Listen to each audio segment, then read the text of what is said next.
Friends, thank you for being here today. What if I told you that the very government that has denied the strategic importance of precious metals for 50 years has just quietly signed the largest check in history to secure them before they disappear? And ask yourself this: if the people who print the money are suddenly trading billions of those printed dollars for hard, physical metal, what does that tell you about the future value of the paper in your wallet? For decades, we have gathered in coffee shops, in living rooms, and later in online forums to discuss a reality that the mainstream media refused to acknowledge. We whispered about the fragility of the paper market. We warned our neighbors that the day would come when the just-in-time global economy would fracture, and the United States would wake up to find its cupboards bare. We were called alarmists. We were told that the free market would always provide, that the global supply chain was unbreakable, and that silver was nothing more than a pet rock, a barbarous relic of the past with no place in the modern digital economy.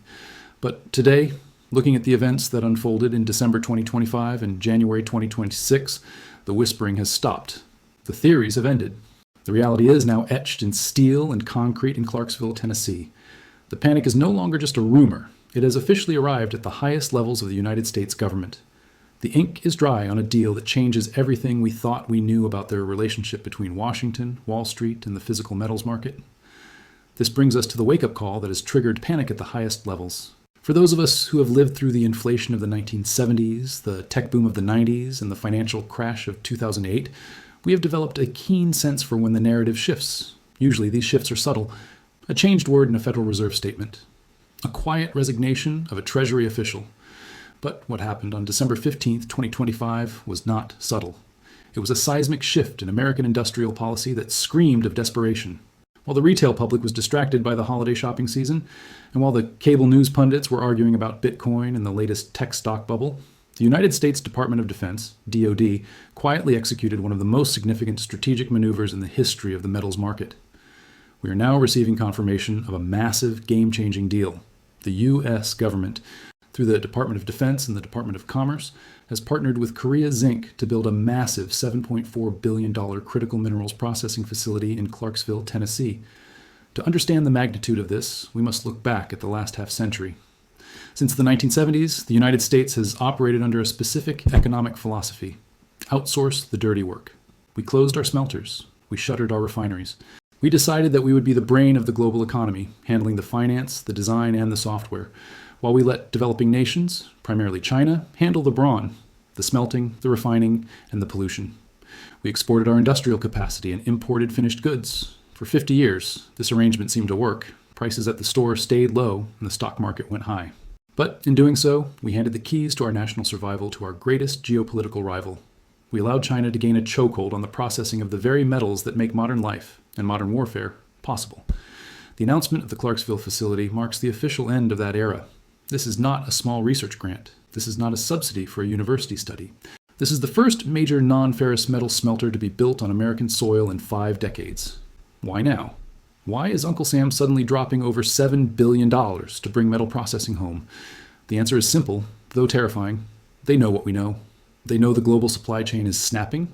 They have looked at the ledger, and they realize that in a world of physical shortages, you cannot print silver. You cannot print zinc. You cannot print the indium needed for touchscreens. The powers that command the armies and manage the currency have realized they were naked, and they are now scrambling to cover themselves before the winter sets in. To truly understand the gravity of this situation, we need to dissect the anatomy of the deal and the unprecedented government control it establishes. The dollar amount, $7.4 billion, is staggering, but it is not the most shocking part of this deal. In Washington, billions are spent every day. To understand the true level of panic, you have to look at the structure of the ownership. In a typical government contract, the government might give a private company a loan or a tax break to build a factory. The company builds it, sells the product, and pays the government back. That is how the free market interacts with the state. But the Clarksville deal is different. The Department of Defense is taking a 40% equity stake in this project. Let that sink in for a moment. The United States military will own nearly half of the production capacity of this facility. They are not just a customer standing in line with everyone else. They are the owner. This is effectively the nationalization of a portion of the silver supply chain. It means that the metals produced at this facility, the silver, the zinc, the indium, are not going to be sold on the open market to dampen the price on the COMEX. They are not going to be sold to jewelry makers or bullion dealers. These metals are being removed from the commercial market before they are even refined. They are going straight from the smelter into the strategic stockpiles of the U.S. military. This facility is designed to process 1.1 million tons of raw material annually. It will produce 13 specific non-ferrous metals. And guess what? 11 of those 13 metals are listed as critical minerals by the U.S. Geological Survey. Silver is at the very top of that list. For years, many in the financial press have dismissed silver. They called it a poor man's gold. They said its industrial uses were exaggerated. But the Pentagon does not deal in exaggerations. It deals in ballistics and logistics. They have realized a hard truth.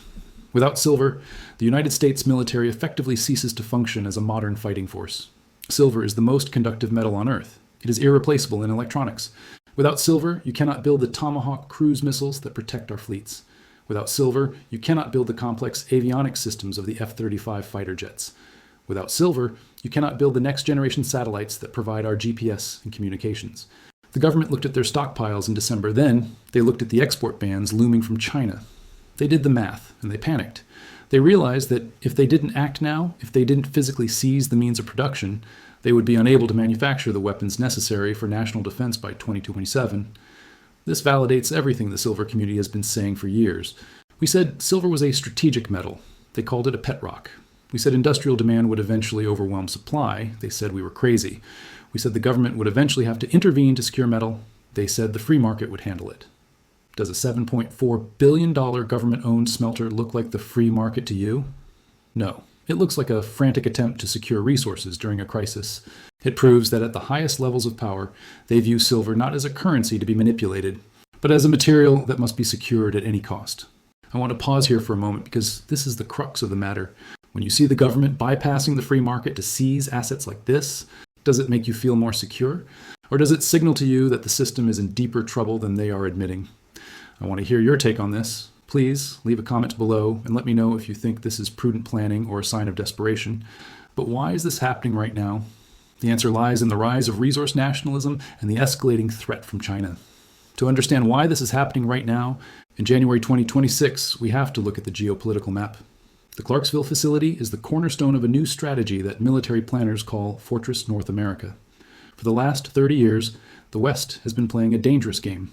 We were happy to dig rocks out of the ground in Nevada, Mexico, or Peru, put them on a boat, ship them across the Pacific to China, let China refine them, and then buy back the finished metal. It was efficient. It was cheap. But it relied on one assumption, that the world would remain peaceful and that global trade would remain free. That assumption is dead. The world is fracturing. The Pentagon looked at the map and realized a terrifying truth. North America processes less than 10% of the world's critical minerals. China processes between 80% and 90%. If a war were to start tomorrow, or if a trade embargo were to escalate, it wouldn't matter how much silver ore we have in the ground in Mexico or Nevada. If we can't turn that rock into high-purity, military-grade bullion, we have nothing. We have dirt. And you cannot put dirt into a hypersonic missile guidance system. The Clarksville smelter is the answer to that strategic nightmare. But the location is key. Why Tennessee? Why not a coastal city? Tennessee offers a central logistics hub, accessible by the Mississippi River network. The strategy here is interdiction. Right now, the vast majority of silver and zinc concentrates produced in Latin America, from the rich mines of Peru, Chile, Mexico, and Bolivia, are loaded onto bulk carriers and shipped west to Chinese smelters. China buys the raw earth, refines it, keeps the strategic byproducts, like indium and gallium, for itself, and sells the leftovers back to us. The Tennessee smelter is designed to intercept that flow. By building a world-class facility in the American South, closer to the source, the U.S. is trying to create a gravitational pull stronger than China's. They want the miners in Lima and La Paz to send their ships north to New Orleans instead of west to Shanghai. They are trying to cut the supply line that feeds the Chinese industrial beast. This is also a direct response to the situation in Venezuela. We know that Venezuela sits on massive underdeveloped mineral wealth, not just oil, but gold and silver. China has been actively trying to lock down these resources through loans for oil and infrastructure for minerals deals. The U.S. cannot allow a Chinese resource colony to exist in its own backyard. The Clarksville smelter gives the U.S. a commercial weapon to fight back, an ability to say to Latin American nations, we will process your metal here. We will integrate you into the Fortress North America supply chain. It is, in essence, a modern industrial version of the Monroe Doctrine. But instead of gunboats, we are using blast furnaces. Furthermore, we must look at what China is doing. On January 1st, China implemented new export controls, but it goes deeper than that.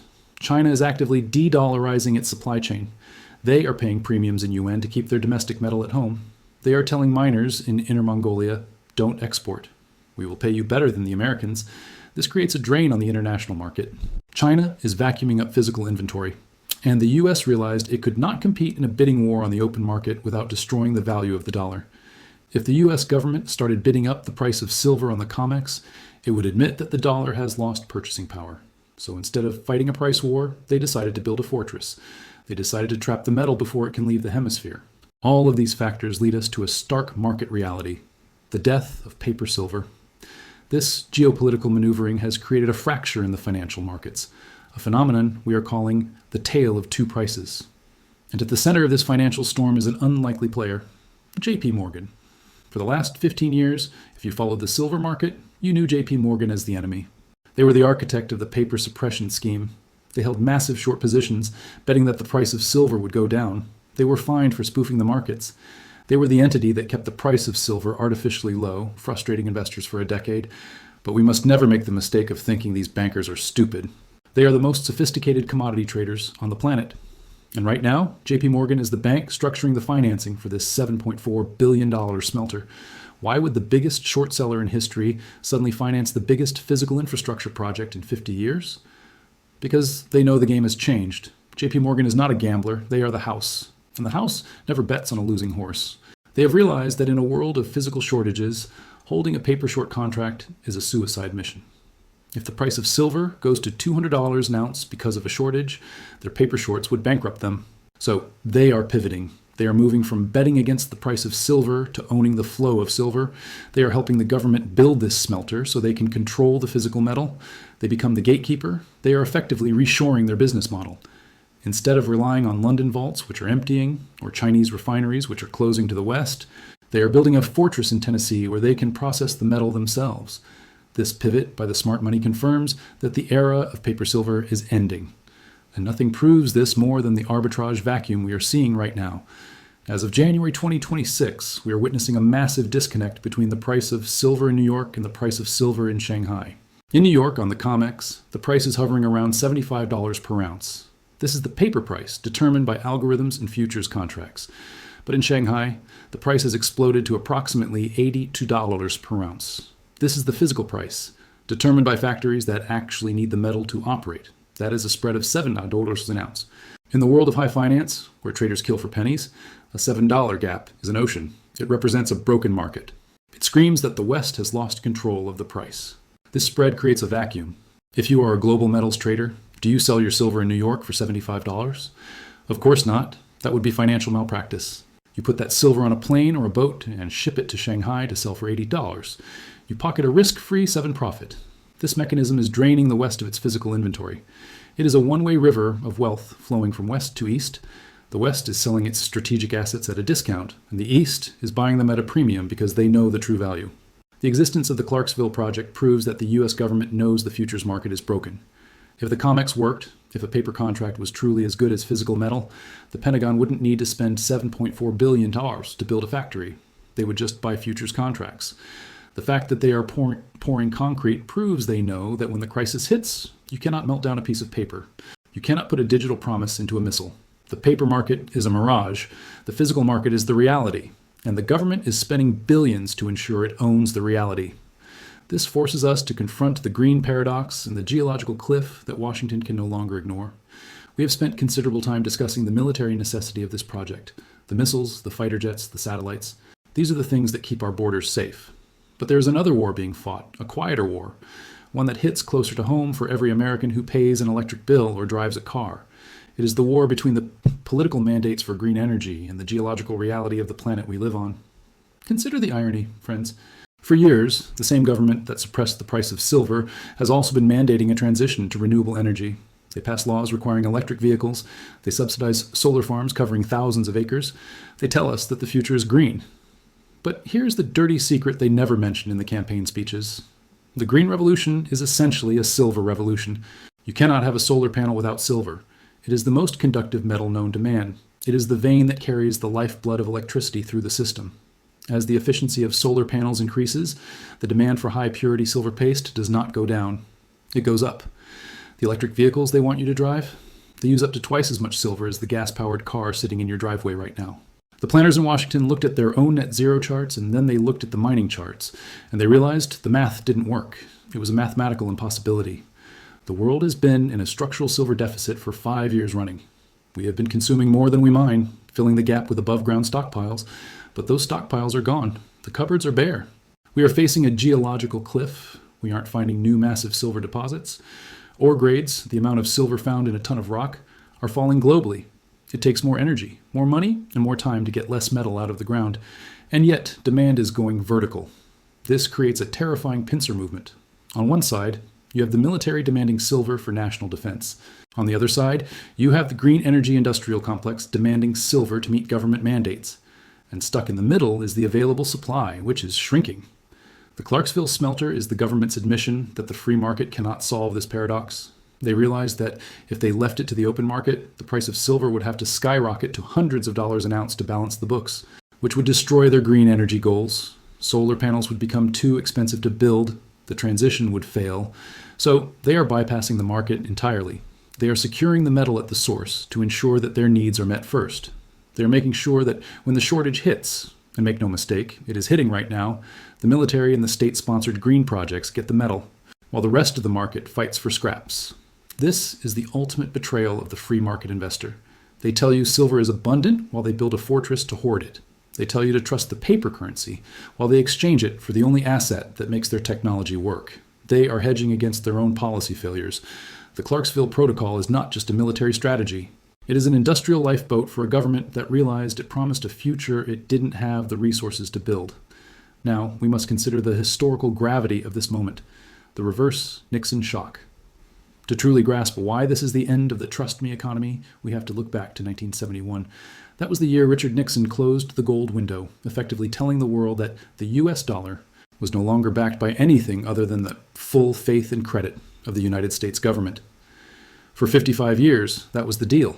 We printed paper, the world accepted it, and in exchange, they sent us their cars, their oil, and their electronics. We exported inflation, and we imported standard of living. But the Clarksville Protocol is the bookend to that era. It is the reverse Nixon shock. In 1971, the government said, we don't need metal to back our power. In 2026, with this $7.4 billion check, they are quietly admitting we cannot maintain our power without metal. This is a silent admission of defeat for the fiat experiment. Think about the mechanics of what is happening here. The government is printing money, which costs them nothing, to buy silver and zinc, which costs real labor and energy to produce. They are exchanging a depreciating asset, the dollar, for an appreciating asset, strategic metals, at a frantic pace. This is Gresham's law in action. Bad money drives out good. The government is spending the bad money to hoard the good money before the rest of the world catches on. This is the exact same behavior we see from central banks around the world who have been buying gold at record rates for the last 3 years. They are de-risking from the dollar system. But while central banks buy gold for financial reserves, the Pentagon is buying silver for industrial survival. It is a form of industrial mercantilism. They are preparing for a world where your credit rating doesn't matter as much as your physical inventory. And this leaves the average American saver in a precarious position. If the government is dumping dollars to buy hard assets, why are you holding dollars? If the entity that issues the currency is frantically trading it for physical goods, that is the ultimate signal that the currency is losing its utility. They are front-running their own citizens. They are securing their lifeboats while telling you that the ship is unsinkable. This reverse shock also signals a breakdown in trust between the industrial base and the financial base. For decades, companies like Apple, Tesla, and Samsung trusted that they could always buy the materials they needed on the spot market. But the Clarksville deal shatters that trust. It introduces a new player to the market, a player with a printing press and an army. When the Department of Defense locks up 40% of a major smelter's output, that is 40% that cannot go to the private sector. This creates a crowding out effect. As industrial giants realize that the military is hoarding supply, they too will panic buy. We will see a rush to secure physical inventory that will make the toilet paper shortages of 2020 look like a picnic. But this time, it won't be consumer goods. It will be the building blocks of the modern world. The just-in-time delivery system is dead. The just-in-case hoarding system has begun. And in a hoarding economy, the price of everything physical goes vertical against the price of everything paper. Finally, we must ask, what does all of this mean for you, the individual investor? So, friends, where does this leave us? Where does this leave the individual who has worked hard, saved, and is looking to protect their legacy in these turbulent times? We are watching a battle of titans. On one side, you have the Chinese industrial complex, vacuuming up every ounce of metal to dominate the 21st century. On the other side, you have the US government and JP Morgan frantically building fortresses to hoard what remains in the Western Hemisphere.